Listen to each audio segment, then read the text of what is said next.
Hello friends, welcome back to my channel NN square. ஒவ்வொரு உணவிற்கும் சிறந்த சுவை தாருங்கள். இன்னைக்கு நீங்க வீடியோல பார்க்க போற ரெசிபி மட்டன் ஃப்ரை. வாங்க இதை எப்படி பண்றதுன்னு பார்க்கலாம். ஃபர்ஸ்ட் ஸ்டவ்ல ஒரு குக்கர் வச்சு 2 டேபிள் ஸ்பூன் ஆயில் ஆட் பண்ணிக்கோங்க. இப்போ ஆயில் நல்லா ஹீட் ஆயிடுச்சு. நம்ம பொடிசா கட் பண்ணி வச்சிருக்கிற வெங்காயத்தை இதில் சேர்த்துக்கலாம். இது கூடவே ஒரு டேபிள் ஸ்பூன் சால்ட்டையும் ஆட் பண்ணிக்கோங்க. அப்போதான் நம்மளுடைய வெங்காயம் சீக்கிரமாக வதங்கிடும்.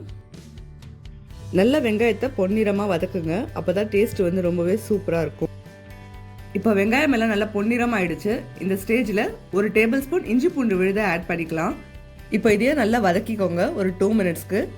இந்த இஞ்சி பூண்டு விழுதோடைய பச்சை வாடை எல்லாமே போகணும். அந்த மாதிரி சாட்டே பண்ணிக்கோங்க. இப்போ இதில் நம்ம வச்சிருக்கிற மட்டன் பீசஸ் எல்லாமே ஆட் பண்ணிக்கலாம். இது கூடவே 1/4 டீஸ்பூன் மஞ்சத்தூளையும் ஆட் பண்ணி நல்லா வதக்கிக்கோங்க. ஒரு 5 மினிட்ஸ்க்கு கைவிடாமல் நல்லா வதக்கிட்டே இருங்க. மட்டன்ல இருந்து தண்ணி விடும். அந்த ஸ்டேஜில் நம்ம மசாலா பவுடர்ஸ் எல்லாமே ஆட் பண்ணிக்கலாம்.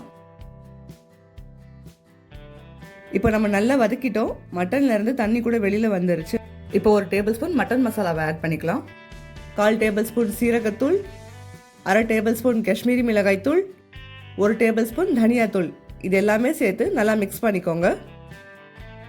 தண்ணி எதுவுமே ஆட் பண்ணாமல் நல்லா ஒரு 2 மினிட்ஸ்க்கு நல்லா சாட்டே பண்ணிக்கோங்க. இந்த ஸ்டேஜில் ஸ்டவ்வை லோ ஃப்ளேம்லேயே வைங்க, இல்லைனா நம்மளுடைய மசாலா எல்லாமே கருகி போயிடும். இப்போ இந்த மட்டனை ப்ரெஷர் குக் பண்ண போகிறோம். அதுக்கு தேவையான அளவு தண்ணி ஆட் பண்ணிக்கோங்க. இப்போ குக்கரோட லிட்டை க்ளோஸ் பண்ணி 2 விசில் வர மாதிரி இந்த மட்டனை வேக வச்சு எடுத்துக்கோங்க.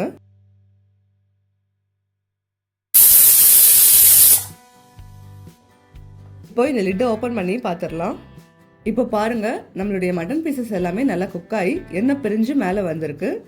இப்போ இதை நம்ம ஒரு 2 மினிட்ஸ்க்கு நல்லா ட்ரையாக ஃப்ரை பண்ணிக்க போகிறோம். அவ்வளோதான், நம்மளுடைய சுவையான மட்டன் ஃப்ரை இப்போ ரெடி ஆகிடுச்சு.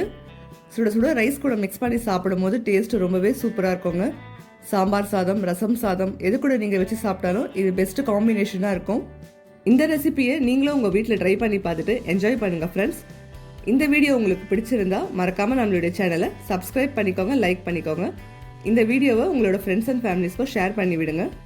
மீண்டும் ஒரு சுவையான ரெசிபியில் உங்களை சந்திக்கும் வரை உங்களிடமிருந்து விடை பெறுவது NN ஸ்கொயர். நான் உங்கள் நாசிரா நைம்.